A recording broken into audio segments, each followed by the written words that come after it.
Hello everybody, welcome back to my channel Sparkle English, where I teach you ways to improve your level of English. This video is a part of my English Writing Essentials series, and I will be teaching you how to use and place periods and full stops in sentences. We'll go over some more basic and more advanced uses of periods and full stops in sentences. So let's get started. In this lesson, you will learn how to use periods or full stops correctly when writing in English. So this right here is a period, a simple dot at the end of a sentence. A period is called a full stop in British English. I'm from Canada and we call it a period, and so do people in the United States. So rule number 1 is very basic. We use periods to end a declarative sentence or a complete sentence that is a statement. So we have declarative sentences, which are statements, whereas interrogative sentences or questions end with a question mark. So here are some examples. What is your name? This is an interrogative sentence and it ends with a question mark. A declarative sentence would answer an interrogative sentence. So my name is Jennifer. That is a declarative sentence. It is a complete statement, so it ends in a period. Let's look at some more examples of sentences that end in periods. I like dogs. Period. He drinks coffee. Luke is my best friend. These are all simple statements, complete sentences that end in a period. In rule number 2, we'll go over period placement, where exactly you place a period and where you do not place a period within a sentence. We have to place a period at the end of a sentence without leaving a space between the last word of the sentence and the period. Then you leave a space after the period before starting your next sentence. So look at this example here. I have a cat. This would be incorrect. You can see a lot of people I see even in my YouTube channel when they're writing comments, they leave a space after the last letter of the sentence and then put a period. That's incorrect. Correct would be I have a cat, period. So you do not leave a space between the T or between the last letter and the period. So here this would also be incorrect. I have a cat, space, period, space. His name is Whiskers. No, this is correct right here. I have a cat, period, right after the T, then a space, and then his name is Whiskers. In the past, when people used typewriters, they would put 2 spaces, but now it's standard just to put 1 space after a period and then continuing your next sentence. Okay, we also use periods at the end of sentences that are intended to instruct or command. These are also known as imperative sentences. You'll hear these sentences a lot from your teacher or your mom or your dad telling you what to do, or your boss. We usually use periods at the end of imperative sentences or commands. Sometimes we use an exclamation mark to express great emotion. And this here is an exclamation mark. So, example, take out your notebook. We follow that with a period. It's a command, so we have a period. Lock the door when you leave the house.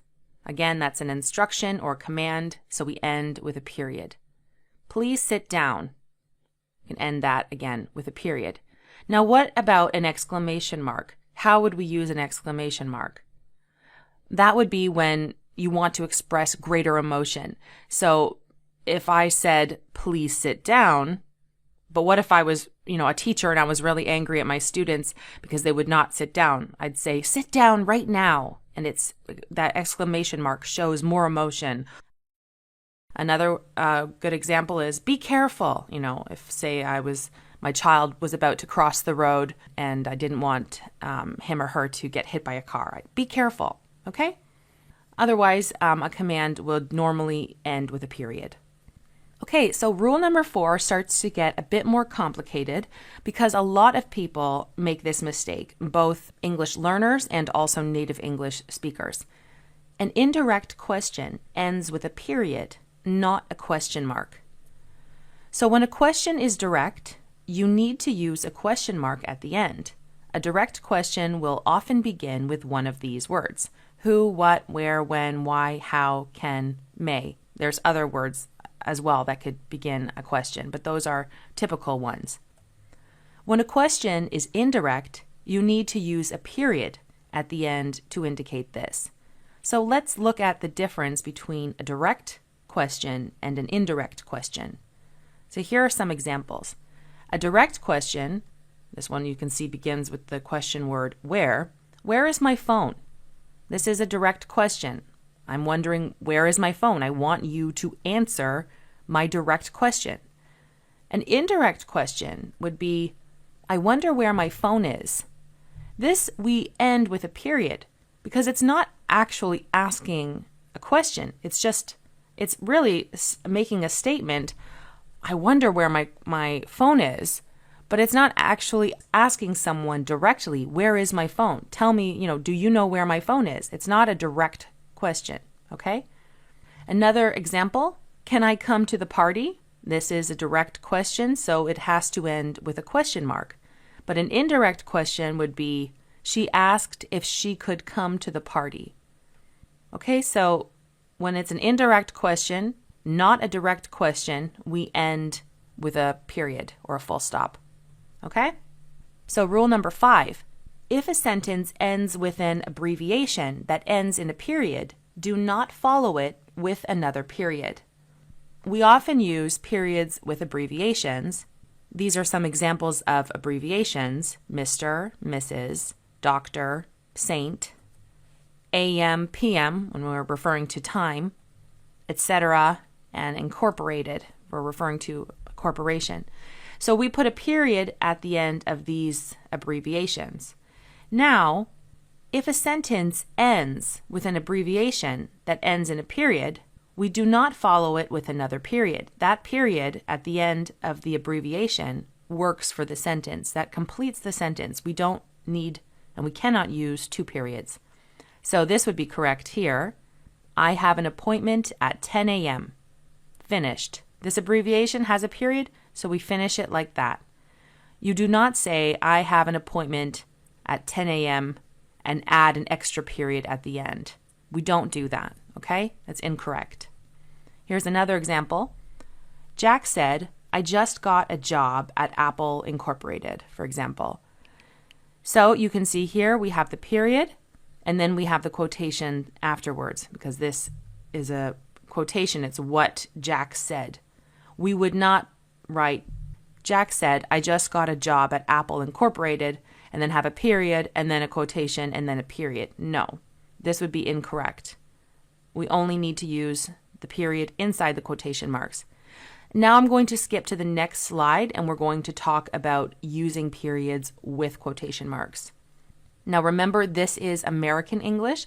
British English, they have different rules with quotation marks than we do in American English. So if you want to learn about that, then I will link you to in the description below. Okay, so how to place a period with quotation marks. In American English, if a sentence ends with a quote, the period is placed inside the closing quotation mark. Here's an example. Ross said they were on a break. So I'm quoting Ross here, and we would put the period inside the quotation mark. Now, if the quotation ends with a question mark or exclamation mark, the period is left out. So Joey asked, how you doing? Here we've ended it with a question mark. And so this would be correct, but this would be incorrect. We do not need a period. We just end it with a question mark. And if this was a different, statement, if Joey said, I want pizza, it would again be a period and then the quotation mark, just like we see in this example here. Okay, so rule number 5 is how we use periods with parentheses. So these right here are parentheses, okay? And we're going to talk about how we use periods with parentheses. So when a sentence ends with a parenthetical that is only part of a larger sentence, the period is placed outside the closing parenthesis. So, for example, Mom made apple pie for my birthday. And then we have the parentheses, my favorite dessert. Here we place the period outside. because what we have inside the parentheses is not a complete sentence. This is part of this full sentence here. Mom made apple pie for my birthday, my favorite dessert.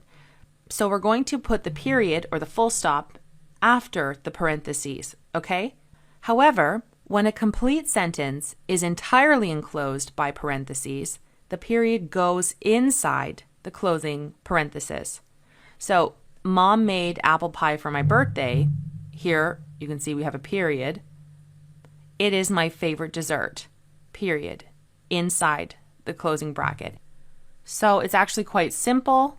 Just remember that if it is a complete sentence inside the parentheses, we end with a period inside right after the complete sentence, okay?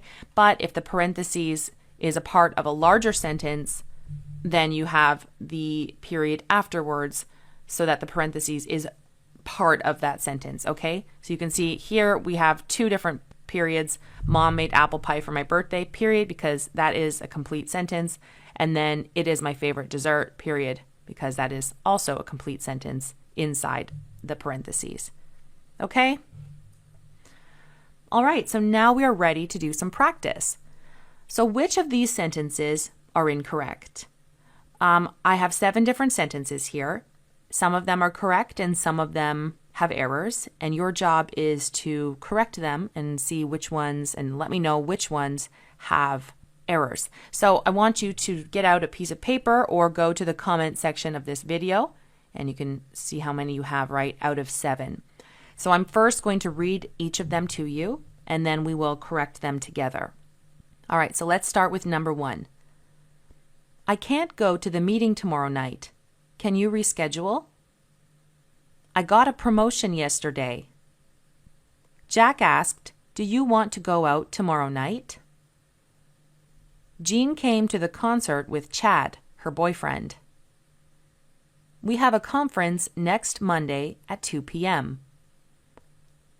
Lisa had an argument with Dina. They always argue. Clean up your room. Okay, so take some time to think about these and write down your corrections. And now I'm going to correct them with you. So pause the video if you haven't finished. So number 1 is incorrect. The placement of the period is incorrect. This period should be touching right after the T and then a space with C.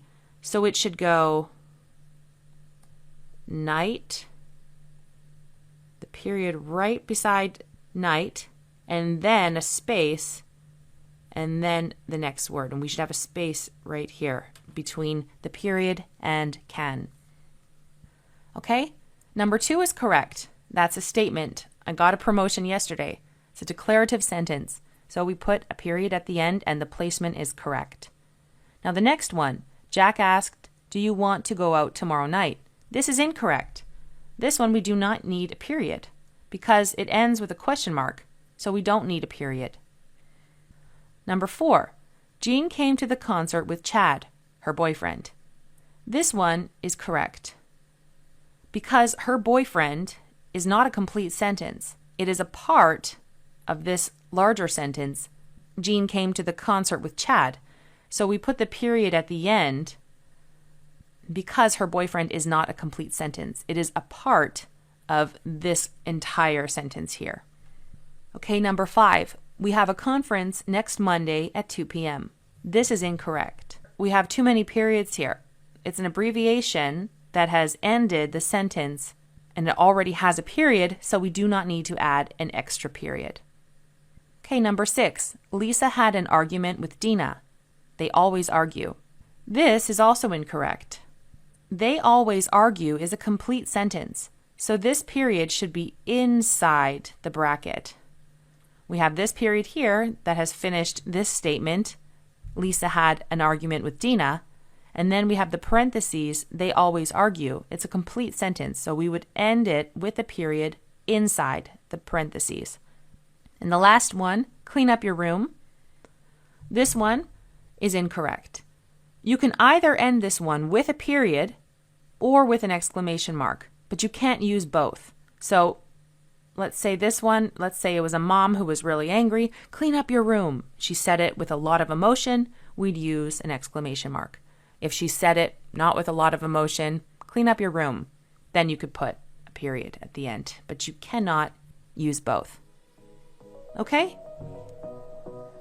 So thank you very much for watching this video. I really hope that this has helped you understand how to use periods and full stops. If you like this video, please click like. Make sure to share with your friends and family or whoever else would like to improve their level of English, improve their writing skills.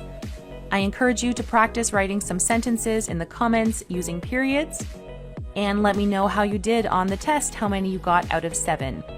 Make sure to subscribe for more videos just like this one. I will be continuing more videos in my English Writing Essentials series, and also link you in the description below to my videos on how to use commas, how to use apostrophes, quotation marks, colons, semicolons, all sorts of really important stuff that you need to become an excellent writer in English. Thanks again for watching, and I will see you in my next video.